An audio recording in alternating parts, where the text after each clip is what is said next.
Hello mga kainday! Another day, another vlog po tayo. So, luto lang tayo ng ating simpleng pananghalian. At solve na naman ang ating tummy, charot. So, yan ang ating ulam for today, corn beef with potato. Siyempre, una ko munang niluto dyan mga kainday ang ating patatas. Ipa-fried muna natin yan ng saglit na oras lang naman. Saglit na minuto para hindi lang siya masyadong malusak doon sa ating corn beef. So, ayan. Mekos-mekos muna natin ang ating potato. And then, syempre, after na ma-fried na yan, maluto na yung medyo lumambot na siya.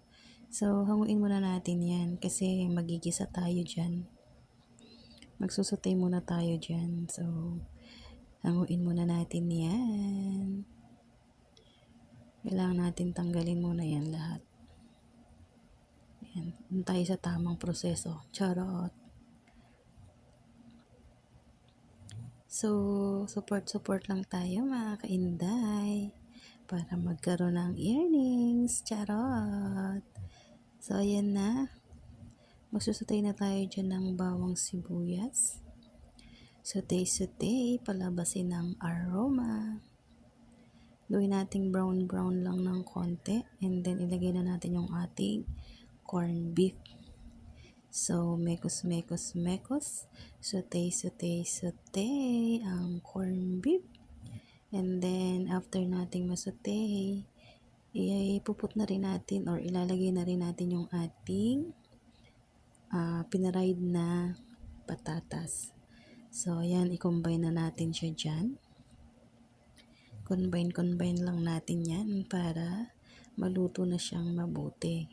So, the meantime, lalagyan lang din natin yan ng konting, ayan, combine lang natin yan para maluto na siyang lahat at maging masarap siya.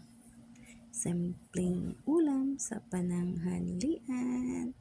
So, ayan na mga kainday. Lagyan natin yan ng konting water. And then, tikman natin kung okay ba ang timpla. So, ayan na.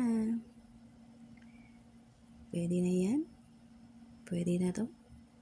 Okay na yan. Okay na to. Charot. So, ayan. Yes, okay na.